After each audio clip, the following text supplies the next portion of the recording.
ഉത്തർപ്രദേശിൽ വീണ്ടും ദുരഭിമാനക്കൊല. കമിതാക്കളെ കെട്ടിയിട്ട് വെട്ടിക്കൊന്ന് മൃതദേഹം കുഴിച്ചുമൂടി. യുവതിയുടെ സഹോദരന്മാരാണ് ക്രൂര കൊലപാതകം നടത്തിയത്.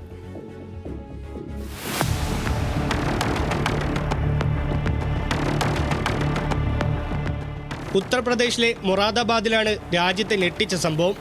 സൗദി അറേബ്യയിൽ പ്രവാസിയായിരുന്ന അർമാനും 18-കാരിയെ കാജലുമാണ് കൊല്ലപ്പെട്ടത്. അടുത്തിടെയാണ് അർമാൻ തിരിച്ചെത്തി മൊറാദാബാദിൽ താമസം ആരംഭിച്ചത്. ഈ സമയത്താണ് കാജൽ എന്ന യുവതിയെ കണ്ടുമുട്ടിയതും പ്രണയത്തിലായതും.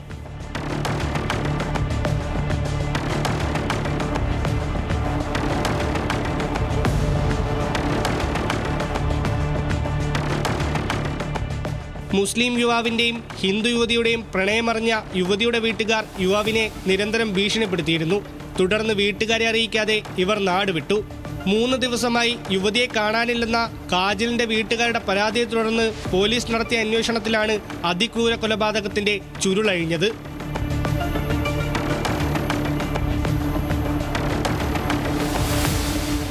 ഇരുവരെയും കൊലപ്പെടുത്തിയതായി യുവതിയുടെ സഹോദരന്മാർ മൊഴി നൽകി. മൃതദേഹങ്ങൾ കുഴിച്ചിട്ട സ്ഥലവും ഇവർ പോലീസിന് കാണിച്ചു കൊടുത്തു. ഉമ്രി സബ്സിപൂർ ഗ്രാമത്തിലെ ക്ഷേത്രത്തിന് പിന്നിലായുള്ള വനപ്രദേശത്തായിരുന്നു മൃതദേഹം കുഴിച്ചിട്ടത്. ബുധനാഴ്ച വൈകിട്ട് പോലീസ് മൃതദേഹങ്ങൾ പുറത്തെടുത്തു. കൊലപാതകത്തിന് ഉപയോഗിച്ച ആയുധങ്ങളും കണ്ടെടുത്തിട്ടുണ്ട്. പെൺകുട്ടിയുടെ 3 സഹോദരന്മാർക്കെതിരെ കൊലപാതക കുറ്റത്തിന് കേസെടുത്തതായി പോലീസ് അറിയിച്ചു. 2 പേരെ പോലീസ് കസ്റ്റഡിയിലെടുത്തിട്ടുണ്ട്.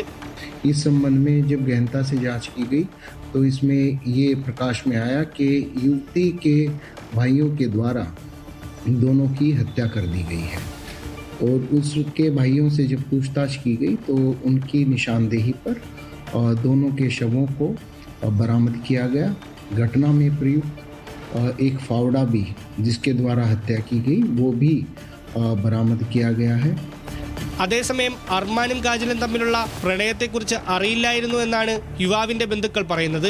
കേസിൽ അന്വേഷണം തുടരുകയാണെന്ന് പോലീസ് അറിയിച്ചു. കൂടുതൽ തെളിവുകളടക്കം ശേഖരിക്കുകയാണ്. ഗൂഢാലോചനയിൽ കൂടുതൽ ആളുകൾക്ക് പങ്കുണ്ടോ എന്നതടക്കം പരിശോധിക്കുകയാണെന്നും പോലീസ് അറിയിച്ചു. National desk news Malayalam.